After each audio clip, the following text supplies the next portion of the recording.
जसं हे वाहलं असं ते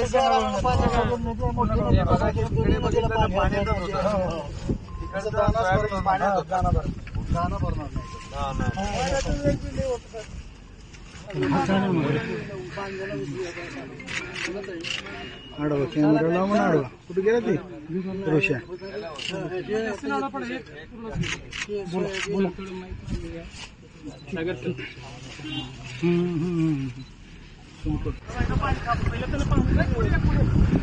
इथं इथं बाजूला आहे बाजूला काय चिटकून आहे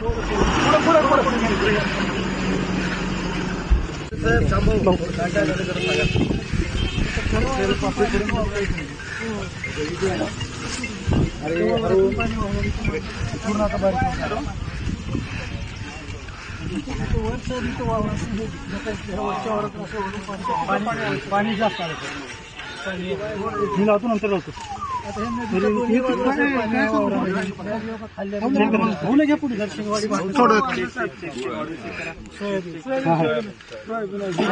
कॅमेरावर घेऊ नका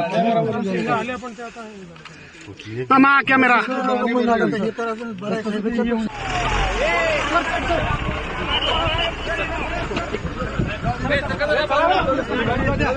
बाकी गाड्या घेऊ बाकी गाड्याला का घेऊ मैं आज लातूर जिले में हमें परभनी बीड़ ये जिलों में भी ऐसा नुकसान हुआ है।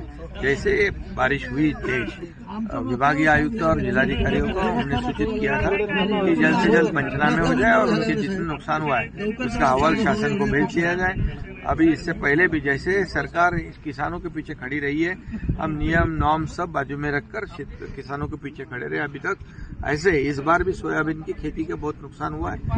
पिछले दूसरे खेत में तो पूरी तरह पानी है, यहाँ भी पानी से सोयाबीन का नुकसान हुआ है। निश्चित रूप से सरकार हमेशा किसानों के पीछे रही।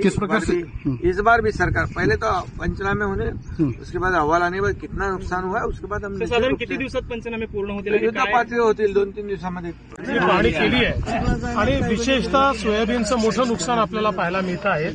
मुख्यमंत्री मोदयांनी मदत करण्याचा निर्णय त्यात ऑलरेडी जाहीर केलेला आहे आणि पंचनामे लवकर करून कारण आपल्याला एकूण नुकसान किती आहे याची माहिती घेतल्यावरच बाकी सगळ्या गोष्टी करता येतात, ते अतिशय वेगाने होईल। भाऊ तुम्ही स्वतः पाहणी केलेली आहे त्याच्या पद्धतीने त्यांनी आम्ही शेतीचं पाहण्याकरता आलो आहे त्यामुळे आता दुसरे राजकीय प्रश्न विचारू नका, शेतीचा विषय हा महत्वाचा। भाऊ कशी परिस्थिती आहे आज आपण पाहणी केलेली स्वतः?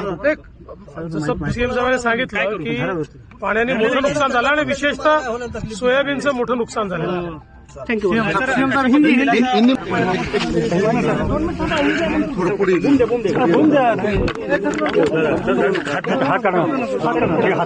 एक मिनिट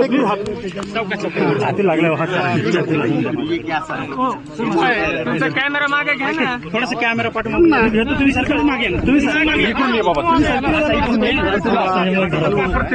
सीएम सर आपण गडबड करू नका, सावकाश घ्या,